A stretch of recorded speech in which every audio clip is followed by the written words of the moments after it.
Shalom, my friends. I want to share with you today one of the most profound secrets from the Torah. A secret that has been hidden in plain sight for thousands of years. A secret that explains why so many Jewish people have been able to build and sustain wealth generation after generation. This is not about genetics. This is not about luck. This is not about some conspiracy. This is about ancient wisdom, spiritual principles that, when applied correctly, activate a force of abundance in your life that is so powerful, so transformative, that it will change everything. Today, I'm going to reveal to you the Jewish money secrets on activating abundance. And I'm going to show you exactly how to apply these principles in your life starting today, so that you can experience the same flow of prosperity that has sustained my people for millennia. But before I dive in, I need to ask you a question that might make you uncomfortable. Is money godly? Does money have anything to do with God? Or is money, as you've probably been taught your entire life, the root of all evil? Most people, when they hear that phrase, money is the root of all evil, they nod their heads and accept it as truth. But here's what they don't know. That's not what the Bible actually says. The Bible says the love of money is the root of all evil. Not money itself, the love of it, the worship of it, the obsession with it. There's a massive difference. Money itself is not evil. Money is not good. Money is neutral. Money is energy, and like all energy, it takes on the character of the person who possesses it. Just like fire can warm your home or burn it down, just like electricity can power your refrigerator or electrocute you, money can be used for tremendous good or tremendous harm. But the money itself is not the problem. The vessel, the person holding the money, that's what determines whether money becomes a force for blessing or a force for destruction. Let me tell you a story that will illustrate this principle. Imagine a man. Let's call him David. David buys a lottery ticket, and one day he gets a call from the lottery commission. They tell him, "Congratulations, David, you just won $20 million.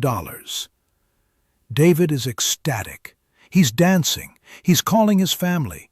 He's already planning what he's going to do with the money.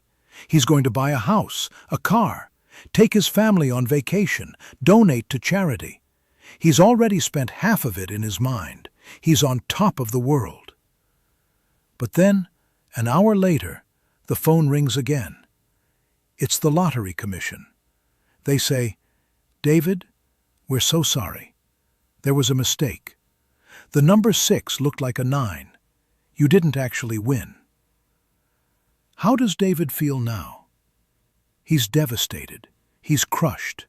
He might even feel suicidal. But think about this for a moment. An hour ago, David had nothing. An hour later, David still has nothing.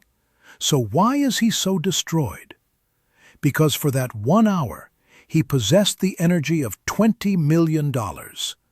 Not the physical money, but the energy, the potential, the feeling of abundance. And when it was taken away, it felt like a loss, even though he never actually had it.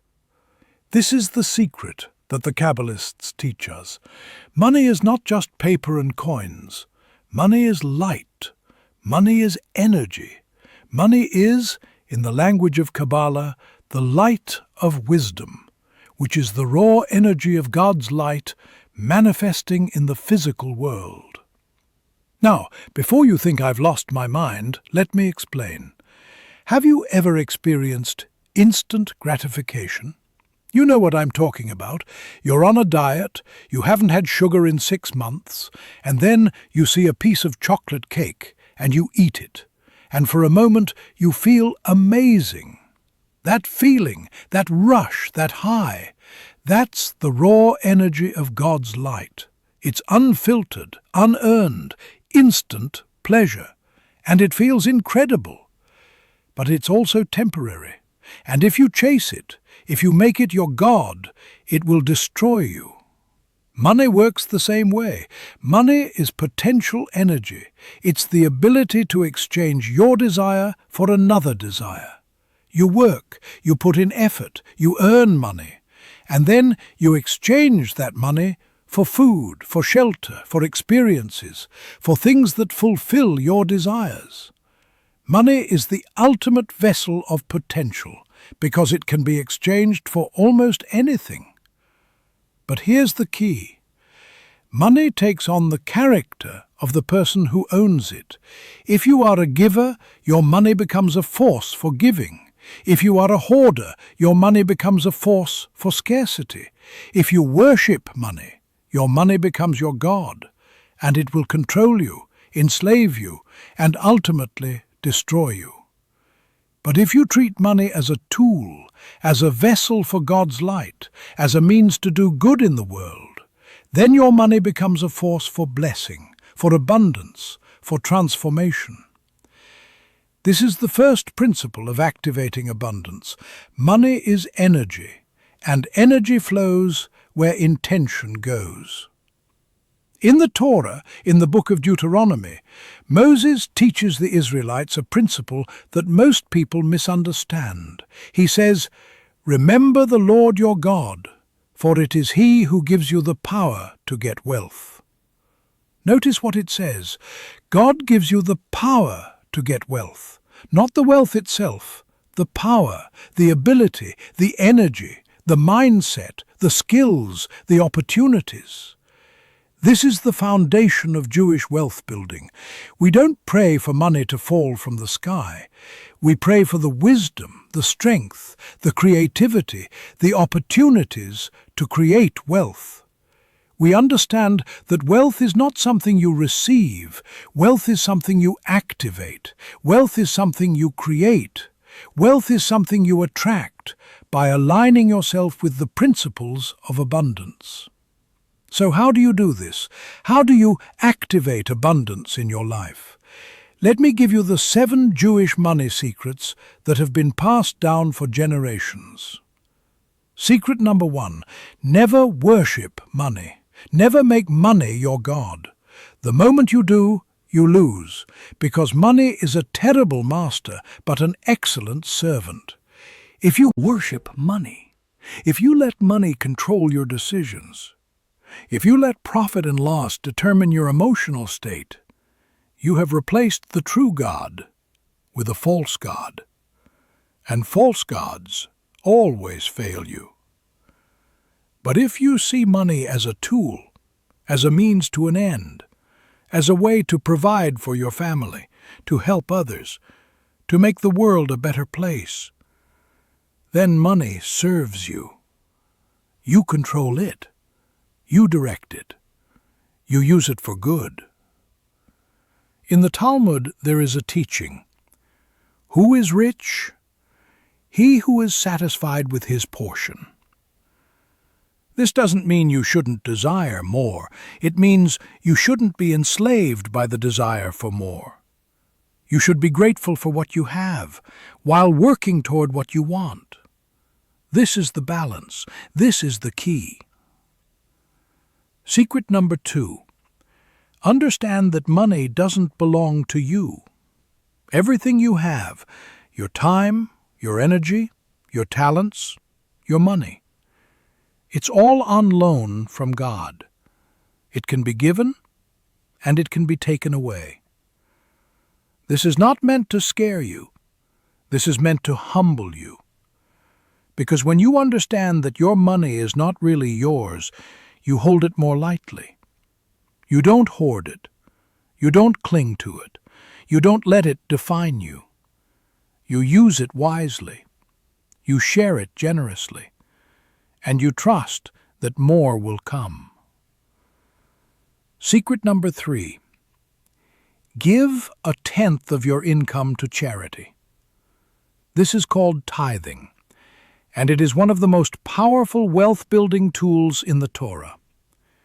In the book of Malachi, God says, Bring the whole tithe into the storehouse, and test me in this. See if I will not open the windows of heaven and pour out so much blessing that there will not be room enough to store it. This is the only place in the entire Bible where God says, "Test me." Why? Because tithing is a spiritual law. It's a principle of abundance. When you give 10% of your income, you are declaring to the universe, "I have more than enough. I am abundant. I trust that more will come." And when you do this, you activate a flow of energy, a flow of abundance that brings more into your life. I cannot tell you how many people have come to me with stories of how their finances transformed after they started tithing. Deals that used to fall through suddenly close. Opportunities that seemed impossible suddenly appear. Money that was owed to them suddenly gets paid. This is not magic. This is spiritual law. This is how abundance works. Secret number 4. Don't hoard your money.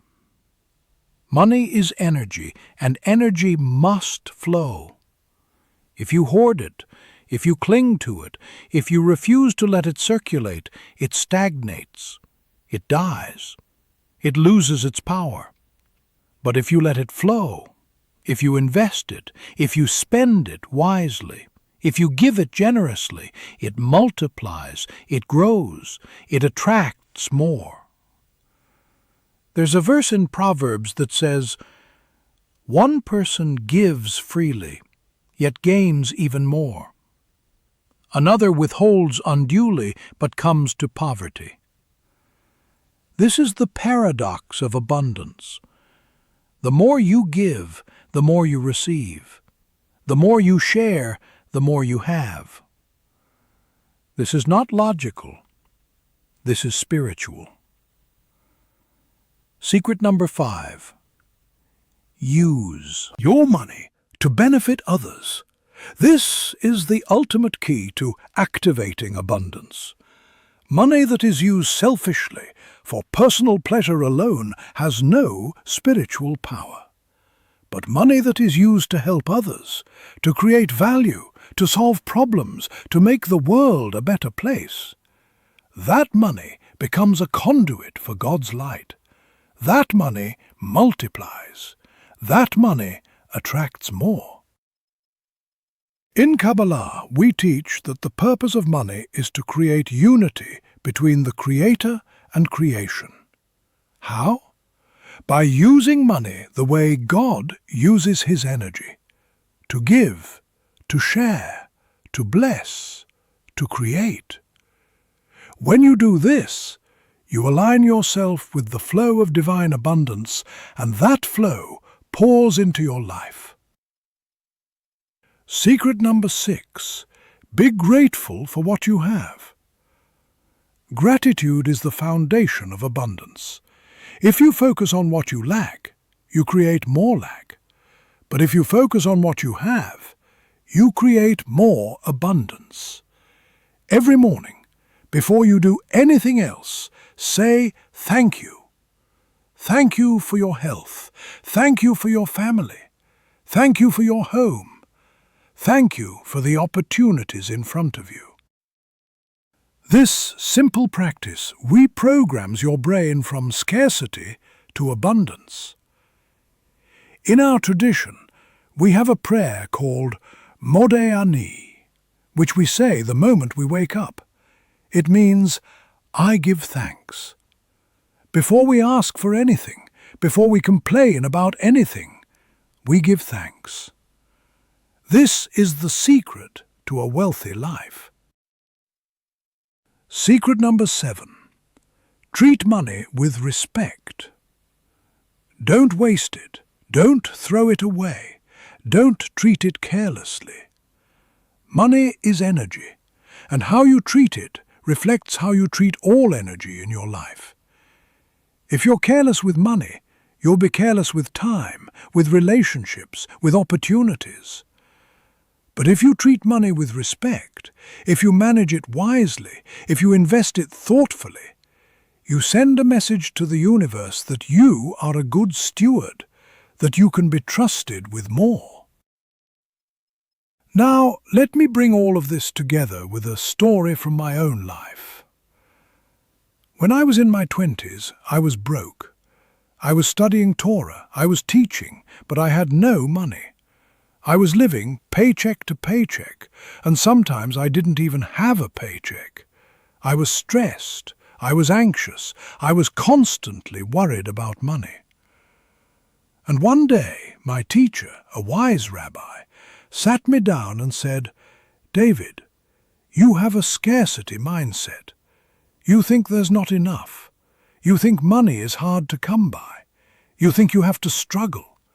And as long as you think that way, you will struggle." He taught me the principles I'm teaching you today. He taught me to tithe, to give, to be grateful, to treat money as energy, to trust in God's abundance. And I committed to doing it, even though I had almost nothing. I started tithing 10% of my income, even when my income was tiny. I started giving to charity, even when I could barely afford it. I started saying thank you every morning for what I had, even when it felt like I had nothing. And slowly, things started to change. Opportunities started appearing. People started offering me teaching positions. My income started growing. Within a year, I had doubled my income. Within 5 years, I had multiplied it by 10. Today, I am financially free. I have more than enough. I can provide for my family. I can give generously. I can help others. And it all started with a mindset shift, with a decision to align myself with the principles of abundance. This is what I want for you. I want you to experience the same transformation. I want you to activate the flow of abundance in your life. And you can, starting today. Here's what I want you to do. Tonight, before you go to bed, I want you to commit to 3 things. First, commit to tithing. Decide right now that you will give 10% of your income to a cause you believe in, to a charity, to a place of worship, to someone in need. Make this a non-negotiable part of your financial life. Second, commit to gratitude. Every morning, the moment you wake up, say thank you. Thank you for your life, for your health, for your opportunities. Do this for 30 days and watch how your mindset shifts. Third, commit to treating money with respect. Stop wasting it. Stop throwing it away. Start managing it wisely. Create a budget. Track your spending. Invest in your future. Treat money like the sacred energy it is. If you do these 3 things, I promise you, you will see a shift. You will feel a change. You will start to experience the flow of abundance that has been waiting for you all along. In the Torah, in the book of Proverbs, King Solomon, the wisest and wealthiest man who ever lived, writes, "Honor the Lord with your wealth, with the first fruits of all your crops. Then your barns will be filled to overflowing, and your vats will brim over with new wine." This is the promise. This is the principle. When you honor God with your wealth, when you use your money for good, when you give generously, when you trust in the flow of abundance, the windows of heaven open and blessings pour into your life. So choose abundance, my friends. Choose generosity. Choose gratitude. Choose to align yourself with the principles of divine prosperity and watch as your life transforms. Shalom, and may you be blessed with the wisdom to see that money is not your master but your servant, and the courage to use it to create a life of meaning, purpose, and overflowing abundance.